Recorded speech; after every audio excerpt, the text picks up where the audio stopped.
ল্যাভেন্ডারের কথা যদি বলি, তাহলে সবার আগে যেটা মাথায় আসে সেটা হচ্ছে একটা রং। কিন্তু মূলত ল্যাভেন্ডার হলো একটা ফুল, এই ফুলটার নাম হচ্ছে ল্যাভেন্ডার। এটা ইউকেতে খুব কমন ফুল, তবে আবাসিক এরিয়ায় খুব একটা বেশি পাওয়া যায় না।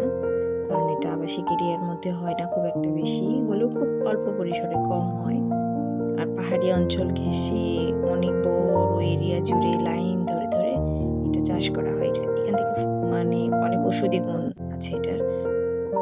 বিশেষ করে পারফিউম তৈরি করা হয় এখান থেকে। যদিও আমার এই পারফিউম একদম পছন্দ না, ভালো লাগে না ঘ্রাণটা খুব একটা বেশি, কিন্তু দেখতে খুব ভালো লাগে। আমার যখন মন খারাপ হয় তখন আমি প্রায় এখানে আসি, কিছুক্ষণ দাঁড়িয়ে থাকি। অনেক হয়েছে এখানে বাসার সামনে আর কি, এই বাড়িটার হচ্ছে ড্রাইভওয়েতে হয়েছে।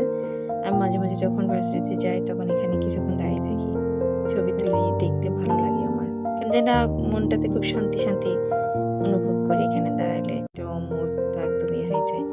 এখানে না মৌমাছি বসে যখন, তখন খুব ভালো লাগে। অনেকগুলো একদম ঝাঁক বেঁধে বেঁধে মৌমাছি আসে, এখানে কিছুক্ষণ বসে। এই যে এখানে একটা দেখা যাচ্ছে, এরকম আরো অনেকগুলো আছে। ক্যামেরায় আসলে এত সুন্দর আসছে না, এটার অরিজিনাল যে কালারটা সেটা মূলত আসে না। এই যে সেই বাসাটা, বাসার সামনে কি সুন্দর অন্যান্য অনেক ফুল ফুটছে, অনেকগুলো ফুল ফোটে এখানে। প্রত্যেকটা বাসার সামনে এমন একটু জায়গা থাকে আর কি, বাসার সামনে এবং পেছনে। আর সেই জায়গাটা তারা প্রকৃতির কাছে তুলে দেয়। মানুষের সাথে বন্ধুত্ব করার চেয়ে প্রকৃতির সাথে বন্ধুত্ব করা অনেক ভালো।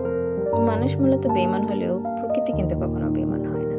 কোনো না কোনোভাবে প্রকৃতি সবসময় চায় মানুষকে আগলে রাখতে, যেটা মানুষ কখনো